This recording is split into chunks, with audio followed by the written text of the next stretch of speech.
नमस्कार, मेरा नाम डॉक्टर सुवर्चला है। जीवा फर्टिलिटी सेंटर्स में साइंटिफिक डायरेक्टर हूँ। यूट्राइन प्रॉब्लम्स में एक सेप्टेट यूट्रस करके भी एक प्रॉब्लम होता है जो कंजेनाइटल पैदाइशी यूट्राइन प्रॉब्लम है, जिसमें फाइब्रस टिश्यू या जिसे सेप्टम कहते हैं यूट्राइन कैविटी को, यूट्रस को, गर्भ को पार्शियली या फुल्ली डिवाइड कर देता है दो भाग में। अब ये स्ट्रक्चरल एबनॉर्मैलिटी प्रेगनेंसी आने में, एम्ब्रियो इम्प्लांट होने में, प्रेगनेंसी को आगे बढ़ने में बाधा डाल सकता है। सेप्टेट यूट्रस कैसे फर्टिलिटी को अफेक्ट करता है, आइए समझने की कोशिश करें। सबसे पहले तो सेप्टम होने की वजह से जो एक फाइब्रस एवास्कुलर टिश्यू है, ब्लड सप्लाई ठीक से नहीं होता है गर्भ को, तो जब एम्ब्रियो वहां पे पहुंचता है या सेप्टम के आसपास, वो सफिशिएंट ऑक्सीजन ना पाने के कारण, न्यूट्रिएंट्स ना पाने के कारण, वैस्कुलरिटी ना रहने के कारण, यानी ब्लड सप्लाई ना रहने के कारण टिश्यू में वो ठीक से इम्प्लांट नहीं हो पाता। अगर इम्प्लांट हो भी गया तो वहां पे वो बढ़ नहीं सकता क्योंकि वहां पे ऑक्सीजन नहीं है, ब्लड सप्लाई नहीं है। इस कारण प्रेगनेंसी लॉस हो सकता है जो अर्ली स्टेजेस में ही हो सकता है। यूट्राइन शेप बदल जाता है, रिड्यूस स्पेस, बहुत कम स्पेस जगह होती है बेबी को बढ़ने के लिए। अब ये जो नॉर्मल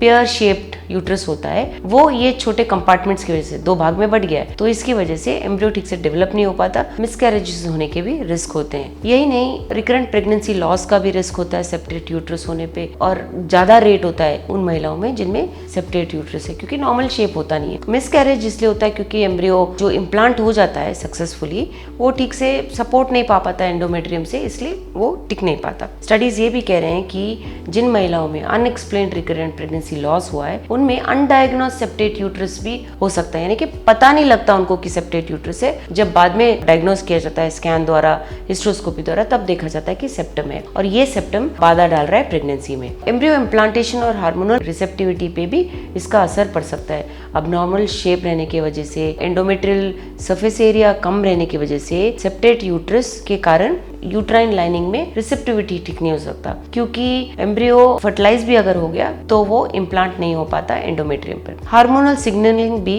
इम्पैक्ट हो सकता है। इसका मतलब ये है कि जब हार्मोन्स रिलीज होते हैं, ये सेप्टम में ब्लड सप्लाई ना रहने के कारण वो हार्मोन्स वहां तक पहुंच नहीं पाते, जिसकी वजह से एम्ब्रियो इम्प्लांटेशन हो नहीं पाता। ट्रीटमेंट में सर्जिकल करेक्शन सबसे अच्छा ट्रीटमेंट है, क्योंकि हिस्ट्रोस्कोपिक मेट्रोप्लास्टी द्वारा ये जो सेप्टम है जो दो भाग में डिवाइड कर रहा है उसे निकाल दिया जाता है। ये मिनिमली इन्वेजिव प्रोसीजर है, बहुत कम समय में करने वाला प्रोसीजर है, बहुत कम रिस्क है इसके, फर्टिलिटी आउटकम्स भी बहुत अच्छे हैं। इस करेक्शन के बाद, इस सर्जिकल करेक्शन के बाद महिलाओं में इम्प्लांटेशन रेट इंप्रूव होना, मिसकैरेज रेट कम होना, हायर चांसेस ऑफ प्रेगनेंसी होना देखा गया है। तो एक सेप्टेट यूट्रस जरूर फर्टिलिटी पे असर डाल सकता है, क्योंकि ब्लड फ्लो कम हो जाता है, यूट्राइन शेप खराब होता है, एम्ब्रियो इम्प्लांटेशन पे असर पड़ता है। लेकिन ठीक से डायग्नोस अगर किया जाए, ट्रीटमेंट किया जाए और सर्जिकल करेक्शन किया जाए तो सेप्टेट यूट्रस को सुधार सकते हैं आप और फर्टिलिटी इंप्रूवमेंट कर सकते हैं। अगर आपको सेप्टेट यूट्रस है या इसके बारे में और जानकारी चाहते हैं, अवश्य जीवा फर्टिलिटी सेंटर्स को फोन करें। Thank you.